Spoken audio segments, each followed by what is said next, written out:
SSLC ವಿಜ್ಞಾನದಲ್ಲಿರ್ತಕ್ಕಂಥ first lesson ರಾಸಾಯನಿಕ ಕ್ರಿಯೆಗಳು ಮತ್ತು ಸಮೀಕರಣಗಳು ಅಂತಕ್ಕಂಥ ಪಾಠದಲ್ಲಿ ಫಸ್ಟ್ ಪಾಠ ಇತ್ತು. ಸೊ ಇದರದ್ದು ಅಭ್ಯಾಸ ಪ್ರಶ್ನೋತ್ತರಗಳನ್ನು ನೋಡೋಣ. ಸೊ ನಾನು ಲಾಸ್ಟ್ ವಿಡಿಯೋದಲ್ಲಿ ಈ ಪಾಠದ ಮಧ್ಯದಲ್ಲಿ ಬರ್ತಕ್ಕಂಥ ಪ್ರಶ್ನೆಗಳಿಗೆ ಉತ್ತರವನ್ನು ಕೊಟ್ಟಿದ್ದೆ. ಸೊ ಈ ವಿಡಿಯೋದಲ್ಲಿ ಅಭ್ಯಾಸ ಪ್ರಶ್ನೋತ್ತರಗಳನ್ನು ನೋಡ್ಕೊಂಡು ಬರೋಣ. ಲೈಕ್, ಶೇರ್ ಮತ್ತು ಸಬ್ಸ್ಕ್ರೈಬ್ ಮಾಡೋದನ್ನು ಮಾತ್ರ ಮರೆಯದಿರಿ. ವಿಡಿಯೋದ ಡಿಸ್ಕ್ರಿಪ್ಷನ್ ಬಾಕ್ಸ್ನಲ್ಲಿ ಎಲ್ಲ ವಿಷಯಗಳ ಪ್ಲೇಲಿಸ್ಟ್ ಲಿಂಕನ್ನು ಸಜೆಸ್ಟ್ ಮಾಡಿದ್ದೀನಿ. ನಾವು ಎಲ್ಲ ವಿಷಯಗಳಲ್ಲಿ ಎಲ್ಲ ಪಾಠದ ಪ್ರಶ್ನೋತ್ತರಗಳನ್ನು ನಿಮಗಾಗಿ ಪೋಸ್ಟ್ ಮಾಡ್ತಾ ಇದ್ದೀವಿ. ಅವುಗಳನ್ನು ಸಹಿತ ನೋಡಿ ಅಂತ ಹೇಳ್ತಾ ಈ ವಿಡಿಯೋವನ್ನು ಶುರು ಮಾಡ್ತೀನಿ. ಪ್ರಶ್ನೆ 1, ಈ ಕೆಳಗಿನ ಕ್ರಿಯೆ ಕುರಿತು ಹೇಳಿಕೆಗಳಲ್ಲಿ ಯಾವುವು ತಪ್ಪಾಗಿವೆ ಅಂತ ಕೇಳಿದ್ರು. ಸೊ ಇದರಲ್ಲಿ ಎ ಮತ್ತು ಬಿ ಅಂತಕ್ಕಂಥದ್ದು ಎರಡೂ ತಪ್ಪಾಗಿವೆ ಅನ್ನೋದನ್ನು ನೀವೇನು ಮಾಡಬೇಕಾಗಿತ್ತಪ್ಪ ಅಂದರೆ ಬರೀಬೇಕಿತ್ತು. ಅದು ಆಪ್ಷನ್ 1ರಲ್ಲಿ ಇದೆ, ಎ ಮತ್ತು ಬಿ ಅನ್ನೋದು ಸರಿಯಾದ ಉತ್ತರ. ಪ್ರಶ್ನೆ 2, Fe2O3 plus 2Al it gives to Al2O3 plus 2Fe. ಓಕೆನಾ? ಈ ಕ್ರಿಯೆ ಯಾವುದಕ್ಕೆ ಉದಾಹರಣೆಯಾಗಿದೆ ಅಂತ ಕೇಳಿದರು. ಸೊ ಗೊತ್ತಿರಲಿ, ಇದು ಡಿ ಸ್ಥಾನಪಲ್ಲಟ ಕ್ರಿಯೆಗೆ ಉದಾಹರಣೆಯಾಗಿರ್ತಕ್ಕಂಥದ್ದು ಉತ್ತರ. ಪ್ರಶ್ನೆ 3, ಕಬ್ಬಿಣದ ಚೂರುಗಳಿಗೆ ಸಾರರಿಕ್ತ ಹೈಡ್ರೋಕ್ಲೋರಿಕ್ ಆಮ್ಲವನ್ನು ಸೇರಿಸಿದಾಗ ಏನಾಗ್ತದೆ ಅಂತ ಕೇಳಿದರು. ಆಪ್ಷನ್ ಎ, ಹೈಡ್ರೋಜನ್ ಅನಿಲ ಮತ್ತು ಕಬ್ಬಿಣದ ಕ್ಲೋರೈಡ್ ಉಂಟಾಗ್ತದೆ ಅಂತಕ್ಕಂಥ A option is the exactly right answer. ಮುಂದೆ ಹೋಗೋಣ. ಪ್ರಶ್ನೆ 4, ಸರಿದೂಗಿಸಿದ ರಾಸಾಯನಿಕ ಸಮೀಕರಣ ಎಂದರೇನು? ರಾಸಾಯನಿಕ ಸಮೀಕರಣಗಳನ್ನು ಏಕೆ ಸರಿದೂಗಿಸಬೇಕು ಅಂತ ಕೇಳಿದ್ದಾರೆ.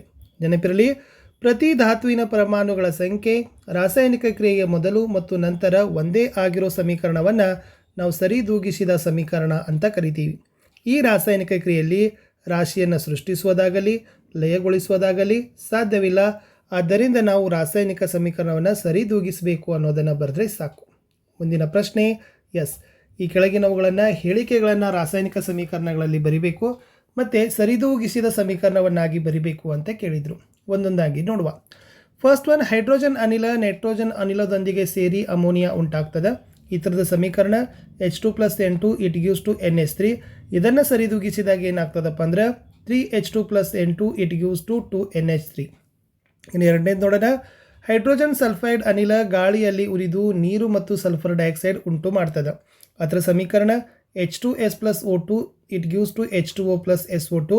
ಸರಿದೂಗಿಸಿದಾಗ ಏನಾಗ್ತದೆ 2H2S + 3O2 it gives to 2H2O + 2SO2. ಇನ್ನು ಮೂರನೇದು, ಈ ಬೇರಿಯಂ ಕ್ಲೋರೈಡ್ ಅಲ್ಯೂಮಿನಿಯಂ ಸಲ್ಫೈಡ್ನೊಂದಿಗೆ ವರ್ತಿಸಿ ಅಲ್ಯೂಮಿನಿಯಂ ಕ್ಲೋರೈಡ್ ಮತ್ತು ಬೇರಿಯಂ ಸಲ್ಫೇಟ್ನ ಪ್ರಕ್ಷೇಪ ಉಂಟು ಮಾಡ್ತದೆ. ಇದರ ಸಮೀಕರಣ BaCl2 + Al2SO4 thrice it gives to BaSO4 + AlCl3.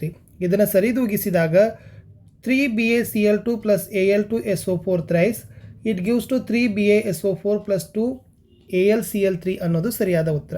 ಇನ್ನು ಫೋರ್ತಲ್ಲಿ, ಪೊಟ್ಯಾಸಿಯಂ ಲೋಹ ನೀರಿನೊಂದಿಗೆ ವರ್ತಿಸಿ ಪೊಟ್ಯಾಸಿಯಂ ಹೈಡ್ರಾಕ್ಸೈಡ್ ಮತ್ತು ಹೈಡ್ರೋಜನ್ ಅನಿಲ ಉತ್ಪತ್ತಿ ಮಾಡ್ತದೆ. ಇದ್ರ ಸಮೀಕರಣ K + H2O it gives to KOH + H2. ಸರಿದೂಗಿಸಿದಾಗ 2K + 2H2O it gives to 2KOH + H2 is the answer. ಇನ್ನು ಮುಂದಿನ ಪ್ರಶ್ನೆ, ಈ ರಾಸಾಯನಿಕ ಸಮೀಕರಣಗಳನ್ನು ಸರಿದೂಗಿಸಲಿಕ್ಕೆ ಕೇಳಿದರು. ಸೊ ಫಸ್ಟ್ ಏನಿದೆ ನೋಡಿ, HNO3 + CaOH twice it gives to NaNO3 twice + H2O. ಇದನ್ನು ಸರಿದೂಗಿಸಿದಾಗ ಏನಾಗ್ತದೆ 2HNO3 + CaOH twice it gives to CaNO3 twice + 2H2O. Second NaOH + H2SO4 it gives to Na2SO4 + H2O. ಸರಿದೂಗಿಸಿದಾಗ 2NaOH + H2SO4 it gives to Na2SO4 + 2H2O. Third one, NaCl + AgNO3 it gives to AgCl + NaNO3. So answer is NaCl + NgNO3 it gives to AgCl + NaNO3. In the last, BaCl2 + H2SO4 it gives to BaSO4 + HCl. So the answer is BaCl2 + H2SO4 it gives to BaSO4 + 2HCl is the right answer. ಮುಂದೆ ನೋಡೋಣ. ರಾಸಾಯನಿಕ ಸಮೀಕರಣಗಳನ್ನು ಬರೀಲಿಕ್ಕೆ ಕೇಳಿದರು. So ಅಲ್ಲಿನೂ ಕೂಡ ಎಷ್ಟಿದಾವಪ್ಪ ಅಂದರೆ 4 ಹೇಳಿಕೆಗಳು ಇದ್ದಾವೆ. ಸೊ ಒಂದೊಂದಾಗಿ ನೋಡುವ. First one, calcium hydroxide + carbon dioxide is gives to calcium carbonate + ನೀರು. ಸೊ ಬರಿಬೇಕು CaOH twice + CO2 it gives to CaCO3 + H2O. ಎರಡನೇದು, ಸತು + ಬೆಳ್ಳಿಯ ನೈಟ್ರೇಟ್ it gives to ಸತುವಿನ ನೈಟ್ರೇಟ್ + ಬೆಳ್ಳಿ. So Zn + 2AgNO3 it gives to ZnNO3 twice + 2Ag. ಥರ್ಡಲ್ಲಿ, aluminium + ತಾಮ್ರದ chloride it gives to aluminium chloride + ತಾಮ್ರ. So 2Al + 3CuCl2 it gives to 2AlCl3 + 3Cu.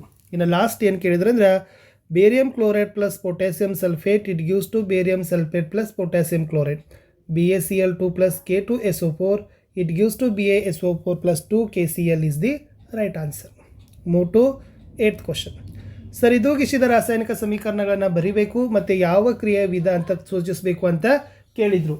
So ಏನಿದೆ ಉತ್ತರ ಅಂತಂದರೆ potassium bromide plus barium iodide it gives to potassium iodide plus barium bromide. ಏನಾಗ್ತದೆ ಅಂತಂದರೆ 2KBr plus Bal2 plus 2Ki plus BaBr2 ಅಂತ ಉತ್ತರ ಬರ್ತದೆ. ಇದು ದ್ವಿಸ್ಥಾನ ಪಲ್ಲಟ ಅನ್ನೋದು ಗೊತ್ತಿರಲಿ. ಇನ್ನು ಸೆಕೆಂಡಲ್ಲಿ ಸತುವಿನ ಕಾರ್ಬೋನೇಟ್ ಪ್ಲಸ್ ಸತುವಿನ ಕಾರ್ಬೋನೇಟ್ ಇಟ್ ಗಿವ್ಸ್ ಟು ಸತುವಿನ oxide plus carbon dioxide ZnCO3 plus ZnCO3 it gives to ZnO plus CO2 ಇದು ವಿಭಜನ ಕ್ರಿಯೆ ಬರ್ತದೆ. ಇನ್ನು third hydrogen plus chlorine it gives to hydrogen chloride ಅದು H2 plus Cl2 it gives to 2HCl ಸಂಯೋಗ ಕ್ರಿಯೆ. ಇನ್ನು ಫೋರ್ತ್ ಮೆಗ್ನೀಸಿಯಂ ಪ್ಲಸ್ ಹೈಡ್ರೋಕ್ಲೋರಿಕ್ ಆಮ್ಲ it gives to magnesium chloride plus hydrogen Mg plus 2HCl it gives to MgCl2 plus H2 ಅದು ಸ್ಥಾನಪಲ್ಲಟ ಕ್ರಿಯೆಗೆ ಉದಾಹರಣೆ ಆಗ್ತದೆ ಅನ್ನೋದನ್ನು ಬರಿಬೇಕು.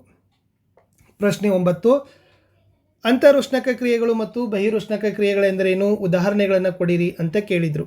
ಅಂತರುಷ್ಣಕ ಕ್ರಿಯೆ ಅಂದರೆ ಶಕ್ತಿಯ ಹೀರಿಕೆಯಾಗುವ ಕ್ರಿಯೆ.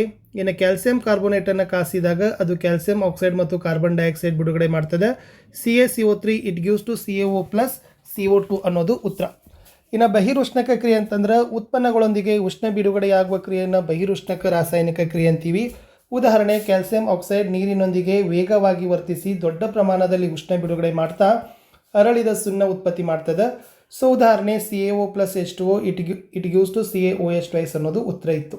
ಇನ್ನು 10ನೇ ಪ್ರಶ್ನೆ ಉಸಿರಾಟವನ್ನು ಬಹಿರುಷ್ಣಕ ಕ್ರಿಯೆ ಅಂತಲೇ ಏಕೆ ಪರಿಗಣಿಸ್ತೀವಿ ಅಂತ ಕೇಳಿದರು. ಸೊ ಗ್ಲೂಕೋಸ್ ಜೀವಕೋಶಗಳಲ್ಲಿ ಆಕ್ಸಿಜನ್ನೊಂದಿಗೆ ಸಂಯೋಗವಾಗಿ ಶಕ್ತಿಯನ್ನು ಬಿಡುಗಡೆ ಮಾಡ್ತದೆ. ಈ ಕ್ರಿಯೆಯಲ್ಲಿ ಶಕ್ತಿ ಬಿಡುಗಡೆಯಾಗೋದ್ರಿಂದ ಉಸಿರಾಟವನ್ನು ಬಹಿರುಷ್ಣಕ ಕ್ರಿಯೆ ಅಂತ ಕರಿತೀವಿ. C6H12O6 plus 6O2 it gives to 6CO2 plus 6H2O plus ಶಕ್ತಿ ಅನ್ನೋದು ಉತ್ತರ. 11ನೇ ಪ್ರಶ್ನೆಗೆ ಬರೋಣ. ವಿಭಜನ ಕ್ರಿಯೆಗಳು ಸಂಯೋಗ ಕ್ರಿಯೆಗಳಿಗೆ ವಿರುದ್ಧವಾಗಿವೆ ಎನ್ನುತ್ತಾರೆ ಏಕೆ? ಈ ಕ್ರಿಯೆಗಳಿಗೆ ಸಮೀಕರಣ ಬರೀರಿ ಅಂತ ಕೇಳಿದರು. ಉತ್ತರ ಸಂಯೋಗ ಕ್ರಿಯೆಯಲ್ಲಿ 2 ಅಥವಾ ಹೆಚ್ಚು ಪ್ರತಿವರ್ತಕಗಳು ಸೇರಿ ಒಂದೇ ಉತ್ಪನ್ನವನ್ನು ಉಂಟು ಮಾಡ್ತದೆ. ಉದಾಹರಣೆಗೆ CaO plus H2 it gives to CaOH twice. ಇನ್ನು ಆದರೆ ವಿಭಜನ ಕ್ರಿಯೆಯಲ್ಲಿ ಒಂದು ವಸ್ತು ವಿಭಜನೆಗೊಂಡು 2 ಅಥವಾ ಹೆಚ್ಚು ಉತ್ಪನ್ನಗಳು ಉಂಟು ಮಾಡ್ತವೆ. ಸೊ ಆಮೇಲೆ ವಿಭಜನ ಕ್ರಿಯೆ CaCO3 it gives to CaO plus CO2.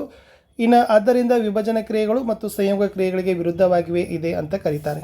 ಇನ್ನು ನೆಕ್ಸ್ಟ್ ಉಷ್ಣ ಬೆಳಕು ಮತ್ತು ವಿದ್ಯುತ್ ಶಕ್ತಿಯ ರೂಪದಲ್ಲಿ ಶಕ್ತಿಯನ್ನು ಒದಗಿಸುವ ಮೂಲಕ ನಡೆಸುವ ವಿಭಜನ ಕ್ರಿಯೆಗಳಿಗೆ ತಲಾ ಒಂದೊಂದು ಸಮೀಕರಣ ಬರೀರಿ ಅಂತ ಕೇಳಿದರು. ಸೊ ಉಷ್ಣ ವಿಭಜನ ಕ್ರಿಯೆ ಅದು 2FeSO4 it gives to Fe2O3 plus SO2 plus SO3. ಇನ್ನು ಬೆಳಕಿನ ರೂಪದಲ್ಲಿ ಶಕ್ತಿ ಒದಗಿಸುವ ಕ್ರಿಯೆಗೆ 2AgCl it gives to 2Ag plus Cl2. ಇನ್ನು ವಿದ್ಯುತ್ ಶಕ್ತಿಯ ರೂಪದಲ್ಲಿ ಶಕ್ತಿ ಒದಗಿಸುವ ಕ್ರಿಯೆ 2H2O it gives to 2H2 plus O2 is the answer. ಇನ್ನು ಸ್ಥಾನಪಲ್ಲಟ ಕ್ರಿಯೆ ಮತ್ತು ದ್ವಿಸ್ಥಾನಪಲ್ಲಟ ಕ್ರಿಯೆ ನಡುವಿನ ವ್ಯತ್ಯಾಸ ಮತ್ತು ಸಮೀಕರಣ ಕೇಳಿದರು. ಸೊ ಗೊತ್ತಿರಲಿ ಸ್ಥಾನಪಲ್ಲಟ ಕ್ರಿಯೆ ಅಂದರೆ ಏನಪ್ಪ ಅಂದರೆ ಹೆಚ್ಚು ಕ್ರಿಯಾಪಟ್ಟು ಧಾತು ಸಂಯುಕ್ತದಲ್ಲಿನ ಕಡಿಮೆ ಕ್ರಿಯಾಪಟ್ಟು ಧಾತು ಸ್ಥಾನಪಲ್ಲಟಗೊಳಿಸೋ ರಾಸಾಯನಿಕ ಕ್ರಿಯೆ. Fe2O3 plus 2Al it gives to Al2O3 plus 2Fe. But ದ್ವಿಸ್ಥಾನಪಲ್ಲಟ ಕ್ರಿಯೆ ಅಂದರೆ ಪ್ರತಿವರ್ತಕಗಳ ನಡುವೆ ಅಯಾನುಗಳ ವಿನಿಮಯ ನಡೆಯುವ ರಾಸಾಯನಿಕ ಕ್ರಿಯೆ.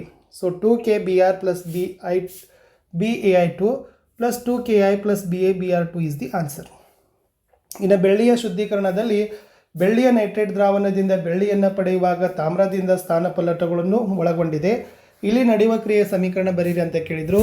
So 2AgNO3 plus Cu it gives to CuNO3 twice plus 2Ag. ಇನ್ನು ಪ್ರಕ್ಷೇಪಣ ಕ್ರಿಯೆ ಮತ್ತು ಅದಕ್ಕೆ ಉದಾಹರಣೆಗಳನ್ನು ಕೇಳಿದರು. ಜಲ ವಿಲೀನಗೊಳ್ಳದ ಪ್ರಕ್ಷೇಪವನ್ನು ಉತ್ಪತ್ತಿ ಮಾಡುವ ಯಾವುದೇ ಕ್ರಿಯೆಯನ್ನು ಪ್ರಕ್ಷೇಪಣ ಕ್ರಿಯೆ ಅಂತಲೇ ಕರಿತೀವಿ. ಉದಾಹರಣೆಗೆ ಬೇರಿಯಂ ಕ್ಲೋರೈಡ್ ದ್ರಾವಣಕ್ಕೆ ಸೋಡಿಯಂ ಸಲ್ಫೇಟ್ ದ್ರಾವಣವನ್ನು ಮಿಶ್ರಣ ಮಾಡಿದಾಗ ಜಲ ವಿಲೀನಗೊಳ್ಳದ ಬಿಳಿಯ ಬೇರಿಯಂ ಸಲ್ಫೇಟ್ ಪ್ರಕ್ಷೇಪ ಉಂಟಾಗ್ತದೆ. So BaCl2 plus Na2SO4 it gives to 2NaCl plus BaSO4 is the answer. ಇನ್ನು 16ರಲ್ಲಿ ಬರೋಣ. ಆಕ್ಸಿಜನ್ ಪಡೆದುಕೊಳ್ಳೋದು ಮತ್ತು ಕಳೆದುಕೊಳ್ಳುವುದಕ್ಕೆ ಸಂಬಂಧಿಸಿದಂತೆ ಕೆಳಗಿನ ಪ್ರತಿಯೊಂದು 2 ಉದಾಹರಣೆಗಳೊಂದಿಗೆ ವಿವರಿಸಿರಿ ಅಂತ ಕೇಳಿದರು. ಉತ್ಕರ್ಷಣ ಅಂದರೆ ಆಕ್ಸಿಜನ್ ಪಡೆದುಕೊಳ್ಳುವುದು. ಉದಾಹರಣೆ 4Na plus O2 it gives to 2Na2O. ಆಮೇಲೆ 2Cu plus O2 it gives to 2CuO. ಈ ಸಮೀಕರಣದಲ್ಲಿ Na ಉತ್ಕರ್ಷಣವಾಗಿದೆ, Na2O ಆಗಿದೆ. ಇನ್ನು ಸಮೀಕರಣ 2ರಲ್ಲಿ ಸಿ ಯು ಉತ್ಕರ್ಷಣಗೊಂಡು ಸಿ ಯು ಒ ಆಗಿದೆ. ಇನ್ನು ಅಪಕರ್ಷಣದಲ್ಲಿ ಆಕ್ಸಿಜನ್ ಕಳೆದುಕೊಳ್ಳೋದು ಅಂತ ಕರಿತೀವಿ.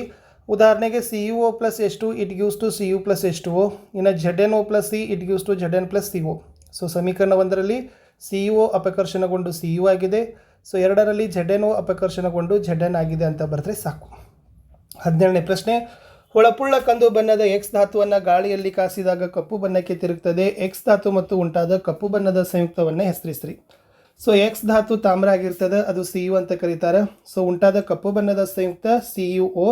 ಇಲ್ಲಿ ನಡೆಯುವ ರಾಸಾಯನಿಕ ಕ್ರಿಯೆ 2Cu plus O2 it gives to 2CuO. ಇನ್ನು ನೆಕ್ಸ್ಟ್, ಕಬ್ಬಿಣದ ವಸ್ತುಗಳಿಗೆ ಬಣ್ಣ ಏಕೆ ಬೆಳೀತಾರೆ ಅಂತ ಕೇಳಿದರು. ಸೊ ನೆನಪಿರಲಿ, ತೇವಾಂಶ ಮತ್ತು ಗಾಳಿಯೊಂದಿಗೆ ವರ್ತಿಸಿ ತುಕ್ಕು ಹಿಡಿಯೋದನ್ನು ತಡೆಗಟ್ಟಲು ಕಬ್ಬಿಣದ ವಸ್ತುಗಳಿಗೆ ಬಣ್ಣನೇ ಬೆಳೀತಾರೆ. 19ನೇ ಪ್ರಶ್ನೆ, ಎಣ್ಣೆ ಮತ್ತು ಕಬ್ಬು ಹೊಂದಿದ ಆಹಾರ ಪದಾರ್ಥಗಳ ಮೂಲಕ ನೈಟ್ರೋಜನ್ ಹಾಯಿಸ್ತಾರೆ ಏಕೆ. ಸೊ ಎಣ್ಣೆ ಮತ್ತು ಕಬ್ಬು ಹೊಂದಿದ ಆಹಾರ ಪದಾರ್ಥಗಳು ಉತ್ಕರ್ಷಣಗೊಳ್ಳುವುದನ್ನು ತಡೆಯಲು ಅವುಗಳ ಮೂಲಕ ನೈಟ್ರೋಜನ್ ಅನಿಲವನ್ನು ಹಾಯಿಸ್ತಾರೆ. ಇನ್ನು ಸಂಕ್ಷಾರಣ ಮತ್ತು ಕುಮುಟುವಿಕೆಯನ್ನು ಉದಾಹರಣೆಯೊಂದಿಗೆ ಬರೀಬೇಕು. ಸಂಕ್ಷಾರಣ, ಲೋಹ ತನ್ನ ಸುತ್ತಲಿನ ವಸ್ತುಗಳಾದ ತೇವಾಂಶ, ಆಮ್ಲಗಳು ಇತ್ಯಾದಿಗಳಿಂದ ಆಕ್ರಮಿಸಲ್ಪಡುವ ಪ್ರಕ್ರಿಯೆಯನ್ನು ಸಂಕ್ಷಾರಣ ಅಂತೀವಿ. ಇದು ಬೆಳ್ಳಿಯ ಮೇಲಿನ ಕಪ್ಪು ಲೇಪನ ಮತ್ತು ತಾಮ್ರದ ಮೇಲಿನ ಹಸಿರು ಲೇಪನಗಳು ಸಂಕ್ಷಾರಣಕ್ಕೆ ಉದಾಹರಣೆ. ಇನ್ನು ಕಮಟುವಿಕೆ ಅಂದರೆ ಕೊಬ್ಬು ಮತ್ತು ಎಣ್ಣೆ ಪದಾರ್ಥಗಳು ಉತ್ಕರ್ಷಣೆಗೊಂಡು ಅವುಗಳ ವಾಸನೆ ಮತ್ತು ರುಚಿ ಬದಲಾಗುವುದು ಕಮಟುವಿಕೆ. ಸೊ ಉದಾಹರಣೆ, ಎಣ್ಣೆಯಲ್ಲಿ ಕರಿದ ತಿಂಡಿಗಳ ರುಚಿ ಮತ್ತು ವಾಸನೆ ಕೆಲವು ದಿನಗಳ ನಂತರ ಬದಲಾಗ್ತದೆ. ಇಷ್ಟಿತ್ತು ಈ ಪಾಠದ ಅಭ್ಯಾಸ ಪ್ರಶ್ನೋತ್ತರಗಳಂತ ಹೇಳ್ತಾ ಸಿಗ್ತೀನಿ ಹೊಸ ವಿಡಿಯೋದಲ್ಲಿ. ಬಾಯ್.